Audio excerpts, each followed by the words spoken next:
Les doctorats, en gros, c'est 50 doctorats soutenus par an. Les masters, c'est en gros 150 masters soutenus par an.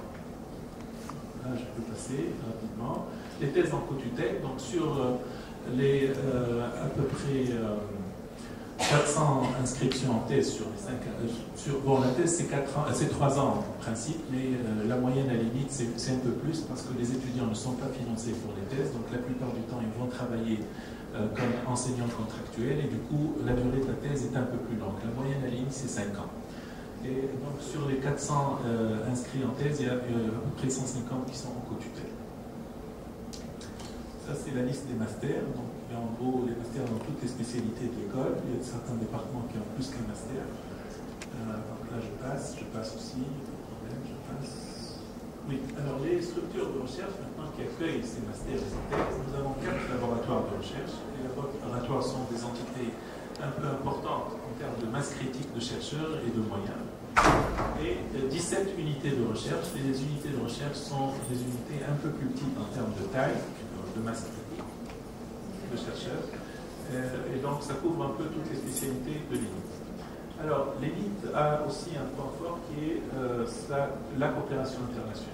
Donc, alors, sur les stages d'été, les étudiants ont la chance de partir aussi en stage à l'étranger parce que l'ENIT est le siège de l'Association internationale pour les sciences des étudiants et environ 100 étudiants partent en stage chaque année à l'étranger dans des entreprises étrangères. Je peux laisser peut-être la diapo. Donc, pour les projets de fin d'études, nous avons aussi beaucoup, donc une cinquantaine par an qui partent faire leur PFE à l'étranger dans plusieurs pays d'Europe, mais aussi aux États-Unis, au Japon. Bon, ça dépend des années et des offres. Nous avons un programme de double diplomation et de co-diplomation. Donc, nous avons une double diplomation avec l'école des ponts et chaussées pour 5 étudiants, les 3 meilleurs du génie civil, un génie mécanique et un génie industriel. Nous avons une double diplomation avec l'école de textile de Roubaix, avec Sudcom, avec Télécom Bretagne, et puis l'INSET Toulouse. Et puis, nous avons concrétisé cette année un accord avec l'Insta Paris-Tech pour ouvrir à la rentrée prochaine une nouvelle filière de formation en double diplomation, ENIT-Insta, pour former des promotions d'à peu près 25 étudiants par an. Alors nous avons un laboratoire qui est affilié à l'INRIA, et puis l'ENIT bénéficie de beaucoup de contrats de recherche européens dans le cadre des projets CMCU, INCO, tous les projets européens d'une manière générale, mais aussi des projets bilatéraux, Tunisie-France, Tunisie-Maroc, Tunisie-Portugal, Tunisie-Espagne et Italie, essentiellement. Je peux passer. Donc là, c'est un peu les modèles des diplomations. Donc avec l'école des ponts et chaussées, il y a eu 35 déjà qui ont bénéficié du double diplôme, avec un 7 trouvé 8. Bon, ils seront 10 cette année. Télécom Bretagne, donc il y a eu 3. L'INPG Grenoble, il y en a eu 1. Toulouse, il y a eu 4. Oui, donc je passe, j'en ai parlé. Ça, c'est un peu le modèle de la filière ENIT-Insta. Donc, les étudiants qui bénéficieront de la double diplomation ENIT-Insta, donc ce sont des étudiants qui viennent à partir du concours. Ils vont passer une année et demie à l'ENIT et une année et demie à l'Insta, avec un PFE qui peut se faire soit en Tunisie, soit en France, de préférence en Tunisie pour permettre justement le retour de ces personnes et intégrer le tissu économique tunisien. Oui, donc là, c'est là où je veux un peu redire des choses que j'ai déjà dites. Donc le stage de première année, c'est 4 semaines, rapport soutenance. Le stage de deuxième année, c'est au moins 4 semaines, rapport soutenance. La validation des stages est une condition nécessaire pour l'obtention du diplôme de l'ENIT. La note ne compte pas beaucoup, mais il faut que ce soit un stage validé, c'est-à-dire une note supérieure à 10. Donc la note ne compte pas pour la moyenne. Mais quelqu'un qui n'a pas validé ses stages peut ne pas avoir son diplôme. On a eu des cas où le gars aurait dû avoir son diplôme depuis 6 ans, mais n'a pas validé un stage, et du coup il n'a pas eu son diplôme. Mais bon, heureusement pour lui, il a trouvé un boulot, il travaille. Et au bout de 6 ans, il se rend compte en fait, qu'il n'a pas son diplôme en voulant changer d'entreprise. Et là, il retourne à l'école pour faire valider son stage. Voilà. Alors, les projets bibliographiques, nous avons un projet bibliographique qui est un projet général, un projet de fin de deuxième année. D'habitude, c'est à l'école, parce que c'est le premier exercice technologique ou technique que l'étudiant en fait. Et d'habitude, on souhaite le faire dans les laboratoires avec un encadrement très rapproché par les enseignants de l'école. Alors, par contre, le PFE, il est toujours dans l'entreprise. Donc, à partir du stage de deuxième année, on encourage l'étudiant à essayer d'identifier avec l'entreprise dans laquelle il a passé son stage un sujet de PFE. Sinon, alors, dès le début de la troisième année, on met à la disposition des étudiants notre carnet d'adresses. Donc, nous avons à peu près quelques 3000 institutions et entreprises avec lesquelles on a l'habitude de travailler. Donc, on fait un courrier systématique à toutes ces entreprises pour les solliciter et leur demander de proposer des sujets de fin d'études. Ensuite, on demande aux étudiants d'aller faire du porte-à-porte, de taper aux portes et d'essayer eux-mêmes d'identifier, de définir un sujet de fin d'études avec l'entreprise. Et je crois que c'est un excellent exercice pour que l'étudiant commence à connaître aussi le tissu économique et s'introduire, savoir se présenter, s'introduire et aller vers l'entreprise. Alors, on collecte tous ces projets-là, toutes ces propositions. Il y a une validation, bien sûr, des sujets et ensuite une affectation. Alors, qu'est-ce qu'il y a encore comme occasion de rencontre entre l'étudiant et l'entreprise? Il y a un voyage d'études obligatoire en première année. C'est un voyage qui dure en gros 3 jours, où il y a 6 visites techniques en moyenne et 3 activités culturelles, donc sites historiques, spectacles ou autres. Il y a des visites d'entreprise qui sont organisées par le département, mais il y en a d'autres qui sont organisées par les clubs des étudiants, parce que chaque département, en gros, a son club d'étudiants qui organise, entre autres, des visites d'entreprise. Il y a le forum Bénite Entreprise qui est organisé tous les ans à la fin du premier semestre ou au début du deuxième. Et c'est là où, en fait, on termine d'avoir toutes les propositions de PFE pour les étudiants.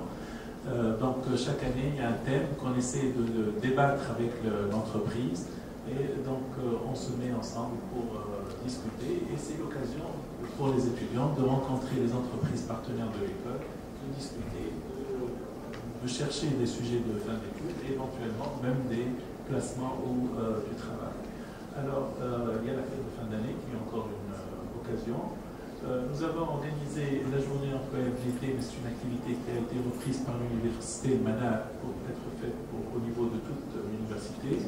Et puis nous avons aussi la cérémonie de distribution des diplômes, qui est une occasion pour rencontrer les entreprises, mais aussi pour nous aussi, c'est une occasion pour mesurer l'employabilité de nos diplômés. Donc c'est au cours du mois de novembre qu'on fait la distribution des diplômes officiels de l'école.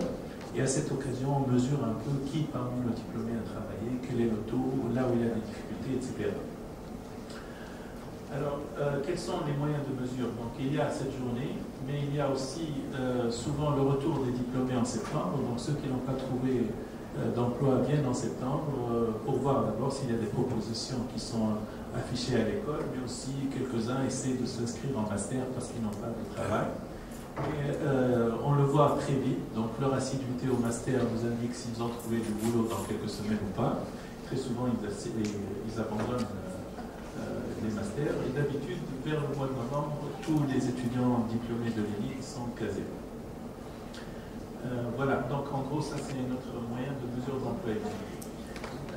Alors, il y a une action très importante qui est faite par la DENIT, parce que la DENIT organise une série d'activités. Donc, la DENIT, c'est l'association des diplômés d'école. Elle organise une série d'activités tous les ans. Souvent, nous la sollicitons pour organiser certains types d'activités qui peuvent aider à l'insertion professionnelle ou au contact de l'étudiant avec l'entreprise. La DENIT est un acteur très important pour l'organisation du forum annuel de l'école. Alors, l'élite est très à l'écoute des entreprises. Nous recevons beaucoup d'entreprises qui viennent soit pour demander des futurs diplômés, soit pour nous faire des commentaires sur les cursus de formation, soit pour proposer aussi des actions.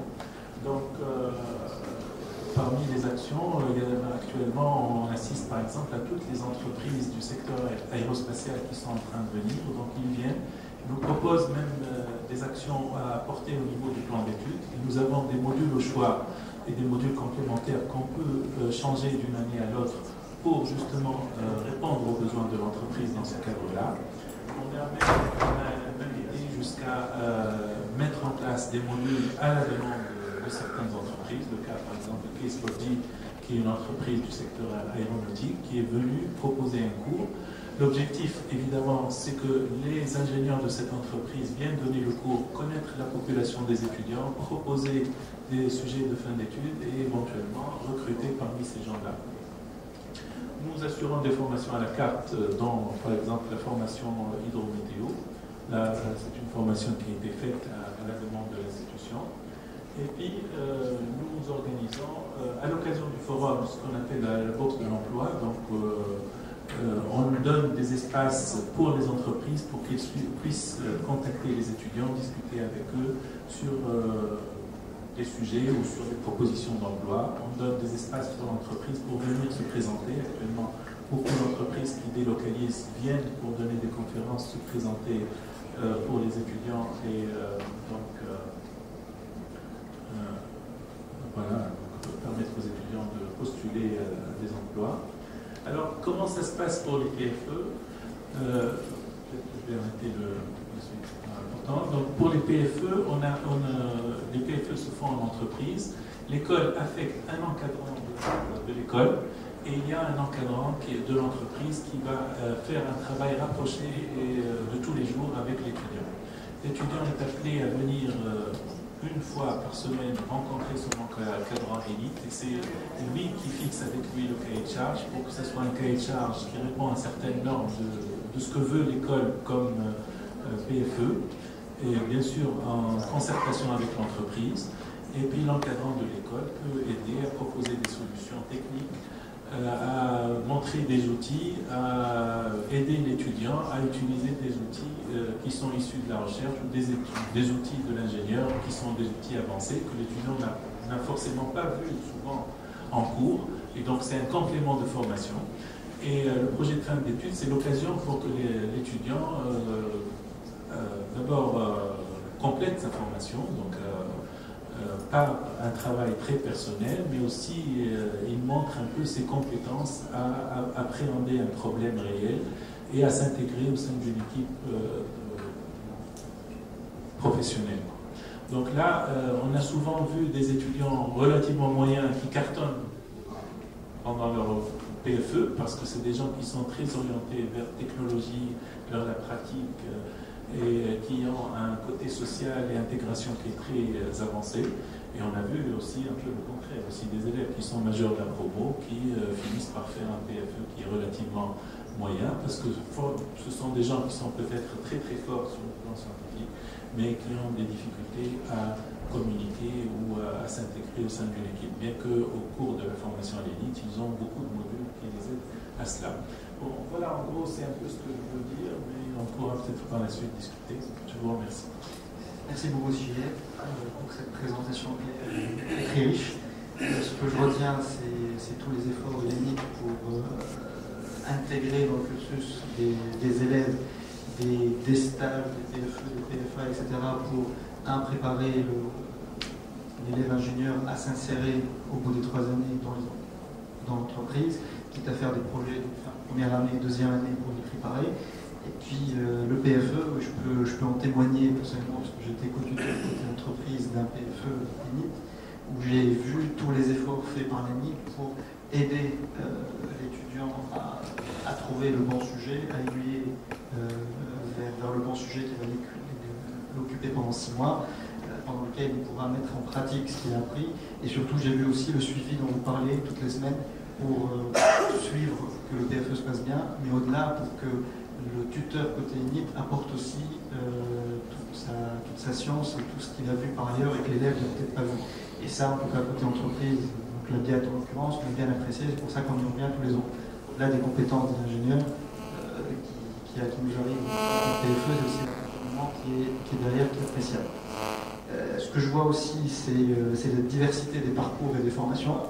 Et l'ENIT n'hésite pas à rajouter une énième composante pour répondre à tel ou tel besoin, notamment l'Institut météorologique, quitte à le faire pendant 3-4 ans pour satisfaire ce besoin. Je vois aussi que vous accompagnez de nouveaux arrivants avec l'aérospatial, ça c'est assez appréciable. Et ce que je note aussi, c'est la diversité aussi des initiatives pour faire découvrir l'entreprise avec le forum, les collèges d'études, les visites ou les rencontres entreprises, la journée employabilité, etc. Et le suivi après de l'ingénieur abouti, entre guillemets, pour s'assurer qu'il est bien embauché et intégré dans une entreprise.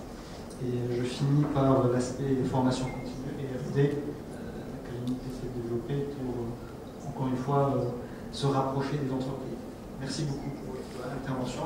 Je cède la parole à Simon Clic, que je remercie doublement, parce que malgré une petite extinction de voix, il a tenu à être parmi nous. Ne vous inquiétez pas, il sera audible. Donc, je l'ai vu samedi, il m'a promis de proposer de ne pas trop utiliser sa voix. Là, il est totalement opérationnel. Il va vous parler du MSB et de son apport, et surtout de comment les entreprises peuvent participer à la constitution des programmes dans les formations. Voilà. Merci beaucoup. À vrai dire, j'ai préparé mon devoir. J'ai invité une de mes collaboratrices pour venir. Mais je ne pouvais pas me priver du plaisir de m'adresser aux étudiants. C'est ma deuxième intervention. La première était à Paris, à la commerce de Paris. Et cette année, je me réjouis d'être des vôtres. D'autant plus que, étant moi-même ancien professeur à HEC Paris, une grande école, vous êtes mes enfants adoptifs. Bon, moi je vais être très bref.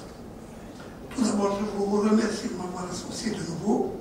Deuxièmement, je vais essayer d'ajouter à ce qui a été dit. Parce que j'ai un parcours un peu différent.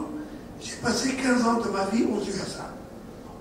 Et 15 ans avec les universités nord-américaines, USA, Canada, puisque j'ai dirigé la mission universitaire à Washington et tous les ingénieurs formés aux USA sont mes enfants.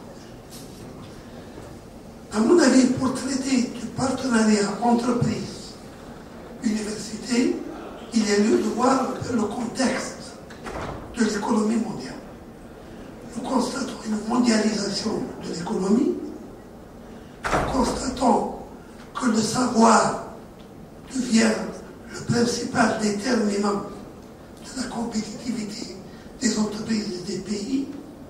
Et nous constatons une rapidité sans précédent des progrès technologiques qui ouvrent de nouveaux horizons et qui ont changé le mode de fonctionnement des marchés. Notre notion du temps a changé. Aujourd'hui, si vous ne répondez pas à quelqu'un dans les 48 heures, vous lui devez des excuses. Il faut être très présent et l'entreprise doit être en concurrence avec toutes les entreprises du monde, pratiquement. L'ère du protectionnisme est révolue et si la Tunisie doit se vanter et être fière, c'est d'avoir investi depuis son indépendance dans le savoir. Parce que sans pétrole, sans gaz, nous avons un revenu par habitant des plus élevés en Afrique et nous devons en être fiers.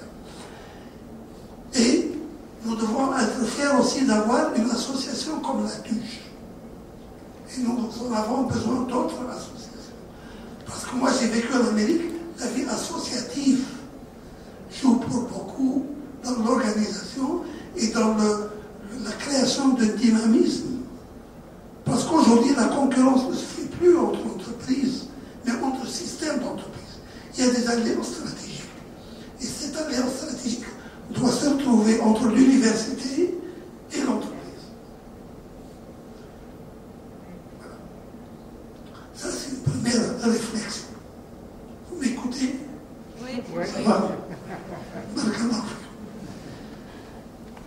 Je voudrais aussi vous parler, parce que mes collègues ont parlé de différentes formes de participation ou de collaboration entre l'entreprise et l'université.